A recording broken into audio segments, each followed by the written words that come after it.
no Alerta Geral. Bate-papo político com os jornalistas Luzenor de Oliveira e Beto Almeida. O Instituto Datafolha divulgou nesta quinta-feira mais uma pesquisa sobre o sentimento dos eleitores na corrida à presidência da República. Os números apontam que se a eleição fosse hoje, o ex-presidente Lula receberia no primeiro turno 47% dos votos, vindo em seguida o presidente Jair Bolsonaro com 28%, Ciro Gomes do PDT com 8%, André Janones do Avante e 2% e Simone Tebet do MDB 1%. A pesquisa revela que o presidente Bolsonaro aparece melhor entre os homens e os mais ricos. No segmento do eleitorado masculino, Bolsonaro tem 36% das intenções de votos, contra 44% de Lula. Bolsonaro recebe 44% no grupo com renda mensal de 5 a 10 salários mínimos e 47% entre os que ganham mais de 10 salários mínimos. Esses dois segmentos representam 11% do eleitorado brasileiro. No grupo de quem ganha até 2 salários mínimos e que compõe 52% da amostra populacional usada pelo Instituto Datafolha, Lula aparece com 56% de preferência dos eleitores contra 22% de Bolsonaro. O Instituto Datafolha ouviu 2.556 eleitores em 181 cidades de todo o país entre os dias 22 e 23 de junho. A margem de erro da pesquisa, contratada pelo jornal Folha de São Paulo e registrada no Tribunal Superior Eleitoral, sob o número 09088/2022, é de 2 pontos percentuais para mais ou para menos. Jornalista Beto Almeida, esses números da pesquisa do Instituto Datafolha retratam aí segurança para os aliados do presidente Luiz Inácio Lula da Silva, do ex-presidente Luiz Inácio Lula da Silva, dúvidas e questionamentos entre os aliados do presidente Jair Bolsonaro. Mas o certo é que essa pesquisa retrata mais uma vez a polarização em uma caminhada com Lula e Bolsonaro para o segundo turno da eleição presidencial. Números que têm outros recortes, que têm outras leituras, porque muitos entre os aliados do presidente Jair Bolsonaro esperavam e tinham expectativa e temia ao mesmo tempo que houvesse queda nos índices de popularidade do presidente Bolsonaro em função da questão dos combustíveis, do aumento dos combustíveis e mais recente da repercussão negativa com a prisão do ex-ministro da Educação Milton Ribeiro. Mas pelos números, esses assuntos não influenciaram na opinião dos eleitores. E mais do que isso, tem aí os números do presidente Bolsonaro mostrando uma cristalização desses votos favoráveis ou desse eleitorado que é fiel ao estilo e ao projeto liderado pelo presidente Jair Bolsonaro. Jornalista Beto Almeida, bom dia. Beto Almeida, a análise política com credibilidade e isenção. Bom dia, Luzenor. Olha, a pesquisa, como você disse, tem números para serem analisados sobre vários aspectos. Você colocou primeiro um que é interessante, a questão da polarização. O quanto que a pesquisa mostra claramente, Luzenor, que essa campanha parece que na cabeça do eleitor, o primeiro turno tem um sabor de segundo turno, alguma coisa muito parecida com isso. Como, quando eu digo segundo turno, é o seguinte, é que apenas 2 candidatos continuam exatamente mobilizando as atenções e as intenções dos eleitorados. E olha que nós estamos falando de uma campanha que hoje, a partir de hoje, faltam apenas 100 dias para a eleição, que é dia 2 de outubro. Então você imagina que já não é algo tão distante, não é um cenário que está ainda fora da cabeça do eleitor. Mas claramente aqui, para a gente entender como é que isso funciona, primeiro, a terceira via tomou uma verdadeira ducha, né, de água fria, Luzenor. Simone Tebet, que foi lançada depois que João Dória desistiu da campanha, depois que o Moro foi literalmente jogado às feras, depois que houve um acordo de parceria, de aliança com o Cidadania e com o PSDB, e ainda assim Simone Tebet continua patinando, ou seja, dificilmente essa terceira via vai encontrar um meio de polarizar ou de entrar nessa polarização. O melhor colocado aí é o pedetista Ciro Gomes, mas que continua também dentro daquele seu percentual de 8%. 1%. Dito isso, tem que se colocar também o quê? Que esses números mostram claramente, de certo modo, uma estabilização, Luzenor, nos números em relação à pesquisa anterior, que foi de maio. Se você observar de maio para cá, o governo Bolsonaro enfrentou ainda muito mais turbulências. Enfrentou turbulências com a questão da Petrobras e o aumento sucessivo de combustíveis. Principalmente isso, mas enfrentou turbulências sim com a morte desse indigenista e desse jornalista inglês na Amazônia, onde se colocou informações de que o governo teria negligenciado na segurança, enfim, na forma como trata a Amazônia. Isso tudo também numa campanha de informação massiva na mídia e nas redes sociais. E por último, quando a pesquisa foi às ruas, que foi quarta-feira e ontem, veio a prisão do ministro da Educação e de 2 pastores que estavam fazendo exatamente, cometendo irregularidades na gestão do então ministro da Educação, Milton Ribeiro. Você pode até perguntar, e isso não impactou? Não, a pesquisa mostrou que não impactou. Tem uma leitura para isso. Uma delas é de que educação não está atualmente na prioridade número 1 dos brasileiros. Não é o tema que mobiliza, que mais preocupa os brasileiros. O que está mais preocupando os brasileiros atualmente é, de fato, Luzenor, a questão da economia, da inflação. É o bolso. Então, assim, essa questão da educação não impactou o eleitor. E o aspecto que se observa claramente aí é que, diante de todo esse cenário de piora no quadro econômico, no quadro político, era que ele viesse com números ainda um pouco mais para baixo. Não veio, mostrou uma estabilização, o que dá fôlego para essa campanha ainda e promete ainda haver um acirramento maior. É claro que os números no geral, Luzenor, os números no geral não são bons para o presidente Bolsonaro, mas não pioraram. Jornalista Beto Almeida, o que fica também na interpretação desses números é que o eleitor se manteve assim meio reticente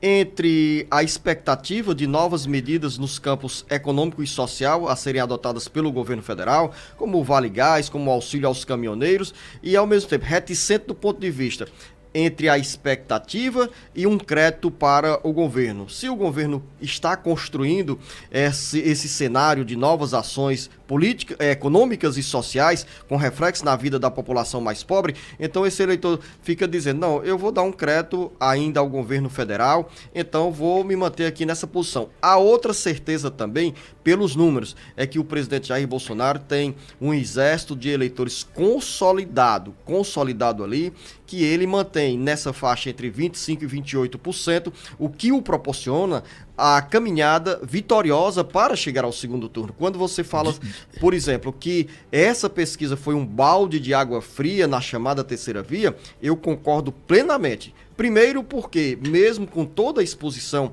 de mídia nas redes sociais, nas emissoras de rádio e de televisão, com a propaganda partidária, a pré-candidata do MDB, que tenta atrair o PSDB na aliança da disputa pela presidência da República, a senadora Simone Tebet, não avançou, não consegue sair de 1%. Claro, para dizer para você, ouvinte internauta, temos ainda 100 dias para o primeiro turno da eleição presidencial. Então é muito tempo, em 24 horas ou em 24 minutos, um fato político que surge redireciona os rumos de uma disputa eleitoral. Mas essa pesquisa do Instituto Datafolha cria assim como uma frieza.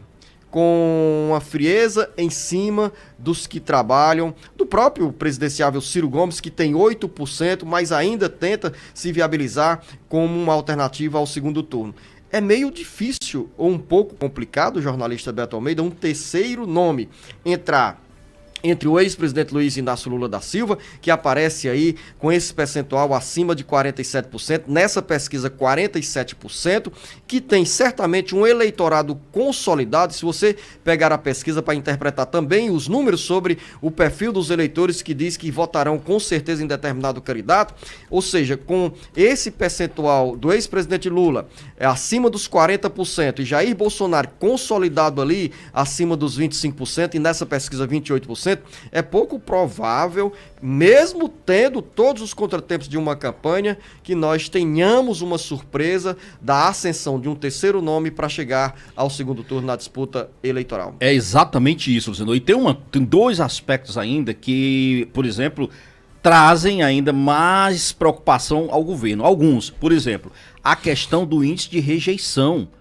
53% dizem que não votariam no presidente Bolsonaro de jeito nenhum. Esse talvez seja o índice que gere maior apreensão entre os aliados do presidente exatamente, Bolsonaro. Que gera bastante apreensão, porque é a partir daí que o eleitor, na realidade, toma a sua decisão. Primeiro, ele avalia os candidatos e ele vai de cara com relação à rejeição que ele tem a determinado candidato. A tendência é que nessa rejeição, para mudá-lo, ocorram ações, medidas que impactem de forma muito positiva a cabeça desse eleitor, para que ele mude a sua opinião. Agora, tem outros... essa rejeição pode ser neutralizada, Beto Almeida, a partir dos efeitos positivos dessas medidas que estão sendo adotadas, que irão entrar na nossa conversa daqui a pouco, dentro do bate-papo político. Agora, olha só. São 7 horas e 30 minutos. Vamos fazer o seguinte... Eu quero falar da pesquisa espontânea ainda, porque eu acho que isso é outro aspecto importante a se tratar, e a gente pode tratar isso no próximo bloco. Vamos sim tratar sobre esse assunto, outros dados dessa pesquisa do Instituto Datafolha. Nordeste. E também no nosso bate-papo político, a questão dos combustíveis,